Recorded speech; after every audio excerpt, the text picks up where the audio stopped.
السلام عليكم ورحمة الله وبركاته. معاكم محمد خيال ودرس جديد من دروس برنامج أدوبي إنديزاين. في درس النهاردة هناخد أداة مهمة جدا وأداة خفيفة وسريعة هتنفعنا جدا في تنسيق الصور والعناصر مع بعضها. لو أنا افترضت إن أنا عندي ريكتانجل زي ده وهديله أي لون، مش هيفرق معايا أي لون دلوقتي، وعندي ريكتانجل تاني أنا بضغط هنا Alt وشيفت عشان أنزل أخد نسخة تانية مثلا هنا وهديله لون تاني، وعندي مثلا وليكن دايرة بالمنظر ده اديها اي لون وليكن كده، وعندي كمان هنا مربع كده بلون اخر بالمنظر ده. عندي اداة مهمة جدا وهي اداة اسمها الجاب تول، اختصارها يو. الاداة دي مهمتها ان هي بتعمل لي ادارة للفراغات اللي ما بين العناصر اللي انتم شايفينها ده. كل فراغ اللي هو الابيض ده هي بتقدر ان هي تديلك الفراغات دي بمنتهى السهولة من غير ما تعمل سيلكت ولا حاجة. انا مش عامل سيلكت اهو، هروح على الاداة. هي اول ما بتيجي هنا على الفراغ لو تلاحظ تغير شكلها، بتحس ان في فراغ اهو. لو جيت هنا حست ان هنا في فراغ، لو جيت هنا حست ان هنا في فراغ. كل ما هنالك ان انت ممكن تيجي تعمل كده، اصبح ان هي بتعمل لك حاجة بالمنظر ده. يعني انا كده بشد بايدي ناحية اليسار، فهي بتكبر الدايرة على حساب المستطيل او المربع. نفس الفكرة هنا برضو، لو جيت كده انا ممكن اعمل كده او ممكن اجي اعمل كده، طبعا تحت هنا كده بالمنظر ده وهكذا. طيب ده في حالة ان انا بضغط وبسحب على طول. طيب لو استخدمت اي اختصارات من الكيبورد، وليكن مثلا اختصار زي اختصار الشيفت، اضغط على مفتاح شيفت من الكيبورد واجي هنا واضغط كده، الاقي ان بتعمل لي حاجة زي كده. هيبان قوي لو عندك حاجة هنا كده. خلينا ناخد كمان كتلة كده وتعالى على الاداة تاني. بصوا انا لما كنت بعمل كده المربعين او المستطيلين اللي باللون الاخضر بيصغروا مظبوط، انما تعالى اضغط شيفت هنا وتعالى كده بدأ يصغر ايه؟ مربع واحد بس، لان انا ممكن اكون عايز مربع واحد بس اللي اصغره، واللي تحت انا عايزه زي ما هو بالمنظر ده وهكذا. طيب لو ضغطت على مفتاح كنترول بدل الشيفت هيعمل لي ايه؟ كنترول بيعمل تباعد ما بين الصورتين او ما بين العنصرين وبعض زي ما انتم شايفين كده. جميل. طيب لو ضغطت على الت ايه اللي هيحصل؟ الت بيتاخر العناصر زي ما انتم شايفين كده. بمنتهى البساطة دي فكرة أداة الجاب تول. طيب خلينا بقى نستخدمها استخدام اللي ينفعني في شغلي، والاستخدام أحس اللي أنا هستفيد منه. خليني أمسح كل المربعات دي، وزي ما اتعودنا هروح للفايل بليس أو كنترول دي كوماند دي عشان أعمل جلب لبعض الصور اللي عندي. أنا عندي هنا حوالي 10 صور. هعمل أوكي بعد ما حددتهم كلهم، وزي ما اتعلمنا هاجي هنا كليك ودراج بالمنظر ده، وقبل ما أشيل إيدي من على الماوس هروح للأسهم اللي في الكيبورد، سهم اللي تحت، وابتدي اعمل كده وابتدي اطلع فوق سهم اللي فوق، اقسم كده وبعدين سهم ناحية اليمين واقسم كده. انا عايز 10 صور، دول 8 يعني خليني كمان سهم كده يبقى كده 10 صور معايا. هسيب ايدي نزلوا ال10 صور معايا. زي ما اتعودنا انا نزلت عامل سيلكت على الصور كلها، فهروح هنا لأداة الفيل فريم بروبوشنالي، او الناس اللي قالت ان هي مش لاقياها هنا الشريط، لان قلنا الشريط عندك فوق ده كنترول بانل، الادوات اللي فيه دي راجعه حسب حجم الشاشه عندك. نبهنا في الموضوع ده كتير جدا، فلو مش موجوده عندك كليك يمين فيتنج واقول له فير فريم عشان يكبر لي كل الصور زي ما انتم شايفينها بالمنظر ده. جميل. انا كده كبرت الصور كلها بتاعي وعايز ابتدي اتحكم فيها، لان اما انا نزلت الصور بالمنظر ده كل مربع نزل وفي الصوره بتاعته هو حجم واحد، حجم ثابت. انا عايز اخلي كل صوره بحجم معين، فهاجي على اداه الجاب زي ما قلنا واجي اعمل كده. جميل. واجي اعمل كده. حلو. بتبعد، ولكن ايه اللي بيحصل؟ سايبالي فراغات بيضاء. انا طبعا مش عايز الفراغات البيضاء لان كده غلط، انا عايز الصوره هي اللي تكبر وتصغر معايا. في الحاله دي هرجع كنترول زد او كوماند زد، وعندي امر مهم جدا لو تفتكروه، ان انا بعد ما احدد هنا على الصور بتاعي عندي امر اللي قلنا عليه اوتو فيت. اوتو فيت ده بيعمل ايه؟ بيعمل اوتو يعني بيخليه اوتوماتيك ان الصور تكبر وتصغر اوتوماتيك مع الفريم. الاول لما كنت بعمل كده فكان الفريم بيكبر والصوره ثابته فبيظهر لي المساحه البيضاء اللي احنا شفناها، انما اوتو فيت بيكبر الصوره مع الفريم. برضو نفس الفكره، مش هتلاقي اوتو فيت هنا، مش عارف توصلها من هنا. كليك يمين فيتنج، هتلاقي عندك حاجة اسمها فريم فيتنج اوبشن، هتختار هنا اوتو فيت، تتعلم عليها هنا وتقول له اوكي، او تفعلها من هنا لو ظهر عندك. وتيجي بقى دلوقتي لأداة الجاب تول. شوفوا بقى الميزة الجميلة اللي هتحصل دلوقتي. بصوا اللي بيحصل ايه بمنتهى السهولة. دلوقتي هو بيكبر صور على حساب صور بالمنظر ده. فانا هاجي مثلا هنا كده اعمل كده، جميل، واجي هنا تحت اعمل كده، شفتوا، واجي اعمل كده. طيب واجي اعمل كده، ولكن لو تلاحظوا انا كل ما بعمل كده الصف كله بما فيه الصور كلها بتتحرك. لا، انا عايز الصف ده بقيه الصفوف كلها ثابته، والصور دي او الصوره دي فقط لا غير اللي هي في الصف ده هي اللي تتحرك بس، تكبر او تصغر. زي ما قلنا هتضغط عليه على شيفت من الكيبورد تلاقيه يتحكم بس فقط لا غير في العمود او الصف ده فقط لا غير، والباقي ثابت. عايزهم كلهم يبقى هشيل ايدي من على الشيفت، انا مش ضاغط على اي حاجه دلوقتي من الكيبورد، وابتدي اعمل كده فبيتحكم في كل الصور زي ما انت شايف كده. فامر لذيذ جدا جدا هينفعك في تقسيم الصور زي ما قلنا. لو ضغطت برضو كنترول هنا، تعالوا نجرب كنترول بتعمل ايه. بتعمل تباعد ما بين الصور كده، لان وارد ان انت عايز تعمل كده وتحط في النص هنا تكست او عمود نص او صورة كبيرة كاملة لوحدها زي ما انت عايز. فتقدر ان انت تعمل كده وتقلل المسافات طبعا، تتحرك كده او تيجي هنا برضو وتتحرك كده، سواء هتضغط شيفت او كنترول عشان تقلل المسافات البيضاء اللي انت شايفينها دي. فاصبح ان انت كده تبتدي تتحكم في كل المسافات اللي عندك. فامر جميل جدا جدا وهينفعك. تبتدي بقى تقسم. تعالوا بقى نقسم نشوف هنعمل ايه. انا ممكن اجي اقسم كده واجي اضغط كده وليكن، واجي هنا اضغط مثلا كنترول اهو لو انا عايز كده اتحرك دي كده، واجي كده. بصوا كنترول بتعمل ايه، بتقللي المسافات البيضاء اللي ما بينهم دي. لقيتها ان هي واسعه قوي كده فبدات اقلل المسافات بالمنظر ده. واجي مثلا هنا كده اعمل حاجه زي كده، جميل، او خليني كده مثلا.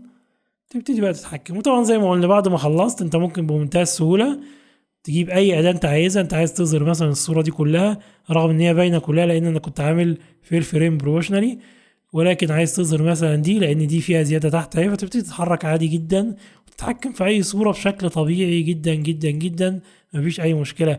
ممكن كمان الجميل ان الموضوع ما بيتحكمش بس في الصور، الاداه دي كمان بتتحكم في اي عنصر حتى لو في تكست. بمعنى ايه؟ تعالوا مثلا نشيل صوره زي دي. طب اشيل الصوره دي ازاي؟ لو عملت سيلكت وعملت ديليت الصوره كلها اتشالت. لا، انا عايز الفريم يفضل زي ما هو. يبقى في الحاله دي دبل كليك. لو تلاحظوا الفريم بقى بني ازاي، شايفين اللاين البني اللي موجود عندي ده؟ معنى كده ان هو ماسك سيلكت على الصوره بس. وزي ما قلنا وتعودنا برنامج الانزاين الصوره بتبقى جوه فريم، فانا عندي حاجتين، عندي صوره وعندي فريم. فانا دلوقتي لما عملت دبل كليك عمل سيلكت على الصوره بس. تعالى دلوقتي امسحها ديليت من الكيبورد، اصبح ان انا مازال عندي الفريم. هات اداه التكست عادي جدا وتقدر ان انت تكتب، لان قلنا برضو التكست بيتكتب في فريم. كل ما عليك ان انت تضغط ضغطه واحده هنا وتبتدي تكتب اللي انت عايزه. فانا هكتب هنا مثلا كانتري، واجي اكبر الفونت بتاعي زي ما قلنا. هروح هنا لاداه التكست او الكاركتر وابتدي اكبر الخط. في برضه اختصار جميل جدا ممكن تحفظوه وتكتبوه بدل ما اقعد اكبر زي ما انتم شايفين بكده. انا عندي اختصار لذيذ جدا، حاولوا تتعودوا عليه لانه كمان موجود في الاستريتور وموجود في الفوتوشوب. لو انا عايز اكبر التكست بتاعي من غير ما الجا هنا للكنترول بانل، يبقى انا هضغط على شيفت وكنترول، او للماك هيبقى كوماند وشيفت، شيفت وكنترول او كوماند وشيفت، واضغط على حرف الزال باللغه العربيه هتلاقيه تحت. وتيجي كده تكبر هتلاقيه بيكبر الفونت معاك كده. اصبح من غير ما اروح هنا، لو بصيت هنا الفونت عندي دلوقتي 91. طب عايز اصغر الحرف اللي جنب الزال على طول اضغط عليه يبتدي يصغر ويكبر بالمنظر ده. اصبح ان الاداه دي سريعه جدا بدل ما تقعد تكبر وتصغر من الكنترول بانل فوق. وتقدر تستخدمها كمان في الاستريتور في الانزاين في الفوتوشوب بنفس الاختصار. تعالى هنا ممكن بقى اروح اختار اي فونت انا عايزه، وليكن نفس الفونت اللي استخدمناه المره اللي فاتت. حصل ايه؟ الفونت راح فين؟ الفونت طبعا كبير بالنسبه لي، عندي العلامه الحمراء اللي قلنا عليها كده، معنى كده ان ايه؟ في زياده في الفونت. فلو جيت فعلا كبرت كده هلاقي ان انا كنت مكبر اول فونت فظهر لي بالمنظر ده. طب في الحل ده اعمل ايه؟ ارجع تاني صغر، جميل، ممكن نصغر كده او عن طريق الاداة زي ما قلنا.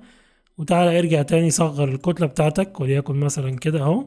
طبعا في سمارت اوبجكت شغال فالدنيا معايا سهلة. اول ما رجعت هنا لقط على طول بالنسبة لبقية المربعات بتاعي. وتعالى هنا مثلا ممكن نخلي بقى الكتلة دي زي ما قلنا. انا الكتلة ممكن اديها لون وليكن مثلا لون ازرق زي ده، واجي اعمل سيلكت على التكست. انا دلوقتي عملت كتلة او لو انت الفريم عايز الون التكست، اضغط سيلكت على التكست خليه مثلا لون ابيض، وتعالى اعمل له سنتر من هنا. طيب انا عملت له سنتر ككاركتر، ولكن عايز اعمل له سنتر مع العنصر نفسه او الفريم. قال لك يبقى هنا اضغط على الايقونه الجميله اللذيذه دي اللي هي هتقول لك ايه الاين، تضغط عليه عمل لك الاين على طول مع المربع بالمنظر ده. طبعا تقدر تغير اللون بمنتهى السهوله، ان انت تمسك الفريم او الكتله دي اداه الاي دروبر، وهنشرح اداه الاي دروبر تاني، واضغط هنا يبقى انا غيرت اللون بالمنظر ده. لقيت ان الابيض مش مناسب مع اللون ده، فممكن ان انا طبعا اغير اللون زي ما انا عايز بمنتهى السهوله في اي وقت. واجي طبعا اعمل كده. الناس اللي سالت كنترول زائد الزيرو مش شغال معايا لو انا مثلا بعيد بالمنظر ده وعايز اعمل زوم ان على الصفحه بتاعي. ما تستخدمش الزيرو او الارقام قلنا اللي على لوحه المفاتيح اللي ناحيه اليمين. طب استخدم الزيرو اللي فين؟ في عندك زيرو فوق في شريط في ارقام فوق، استخدم الزيرو اللي فيه اللي هو الشريط اللي هو فيه F1 و F2 و F3 اللي تحته على طول هتلاقي فيه ارقام. فانا هضغط دلوقتي كنترول او كوماند زائد زيرو، فعمل لي حاجه بالمنظر ده اللي هو فيت للصفحتين. طب قلنا برضو في اختصار تاني لو انا وليكن عامل زوم على الصوره دي فقط لا غير. جميل. وانا دلوقتي بعيد بالمنظر ده اهو، ولكن انا عامل سيلكت على الصوره دي ملاحظين، وعايز اخش عليها هي فقط زوم، يبقى هضغط على كنترول زائد 2 رقم 2، هتلاقي على طول عمل لي زوم على ايه؟ على الصوره دي فقط لا غير. الحاجات دي قلناها في اول الدروس، ولكن برضو بنرجعها واحنا شغالين عشان ما ننساش. طيب تعالوا برضو لأداة الجاب تاني اللي نرجع لها اللي هي أداة الدرس بتاعنا النهاردة. لو جيت عملت كده لقيت ان هو برضو بيتحكم في الأداة حتى لو انا عندي تكست. طبعا في قصة التكست هو طبعا بيقفل، فالتكست عندي كبير فهيديني المربع الأحمر اللي انتوا شايفينه ده. فممكن بعد ما تتحكم بالمنظر ده ان انت تبتدي تكبر او تصغر التكست عندك. ممكن اجي برضو هنا كده بالمنظر ده، اظن كده افضل. وزي ما قلنا فدي اداة بمنتهى البساطة، اداة الجاب تول، اداة جميلة جدا وبتنفعك في ترتيبك للصور. بكده تلازمنا النهارده يكون خلص. انتظروا ان شاء الله الدرس الجاي. كل الاسئله اللي بتيجي على القناه انا طبعا بشوفها، بعتذر لو انا ما قدرتش ارد على كل الاسئله، ولكن كل حاجه انا شايفها كل حاجه انا شرحها ما تقلقوش. الكورس ممتد. الناس اللي بتسال الكورس كام درس، انا ما اعرفش الكورس هيبقى كام درس، لان انا بسجل اليوم بيومه، يعني انا ما بقاش محضر، فما اقدرش اقول لكم الكورس هيبقى كام درس. في اسئله بتيجي بلاحظ ان هي محتاجه درس لحالها او الدرس لوحدها، زي الاداه دي مثلا ما كنت ممكن ادمجها مع درس تاني، ففضلت ان هي تبقى في درس لوحدها. فعشان كده ممكن تلاقي الدروس عندنا عددها بيطول شويه. ولكن اللي عايزك تفهمه، لو انت حابب تتعلم الانزاين ما تبصش لعدد الدروس، تطلع زي ما تطلع. اهم حاجه احنا هنقفل البرنامج كله في الكورس ده. الناس اللي سألت على التكست، لان انا قلت ان ده اخر درس في النصوص والتعامل مع التكست، جايز انا خدني التعبير شويه، انا قصدي ان ده اخر كورس او اخر درس في التعامل مع التكست بشكل اساسي، يعني ان انت تعرف تدخل نصوص، لان انت وارد ان انت هتشتغل على بروشور او على كارت او على ريتر هيد، فدي الحاجات الاساسيه اللي انت تتعامل فيها مع النصوص. ولكن الناس اللي سالت لا ده النصوص لسه ليها او التكست لسه ليه دروس تانية زي الحواشي والهوامش وحاجات كتيره كده، اكيد ليها طبعا، ولكن الحاجات دي بنستخدمها فقط في الكتب، فعشان كده يعني ما ادركتهاش مع الدروس التكست الاساسيه. ولكن هنتكلم فيها، هنتكلم في الجداول، هنتكلم في الانتر اكتيف، هنتكلم في كل حاجه باذن الله. مش هنخلص غير مش هنقفل الكورس ده غير لما نكون خلصنا كل حاجه. وبطبيعه الحال زي كل الكورسات بتاعتي اللي عملتها قبل كده، زي كورس التصميم التجاري، كورس الاستريتور الاساسي، لو في اخر فيديو هقول ان ده اخر فيديو للدرس بتاعنا، وان دي نهايه الكورس وايه النصايح وايه الخطوه اللي بعد كده. معلش جايز خرجنا عن الدرس، ولكن سؤال كنت لازم اجاوب عليه لان جالي رسائل كتيره جدا جدا جدا. هو الكورس كده خلص؟ هو كده التكست انتهى؟ الكورس شغال واحنا شغالين، ووقت ما ينتهي هنقول ان هو انتهى، ولسه احنا معانا حوالي 45 درس ولا حاجه بالنسبه للانزاين، ممكن اكتر يعني على حسب.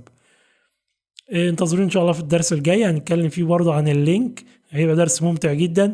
الدرس اللي بعده هنتكلم فيه على دمج الاستريتور مع الانديزاين مع الفوتوشوب، ازاي اجيب صوره واعمل لها اديت في الاستريتور او اديت في الفوتوشوب وانقلها تاني للانديزاين. هيبقى دروس ممتازه هتستمتعوا بيها جدا، هنتكلم فيها اكتر عن موضوع الصور. انتظروا ان شاء الله في الدرس الجاي. السلام عليكم ورحمه الله وبركاته.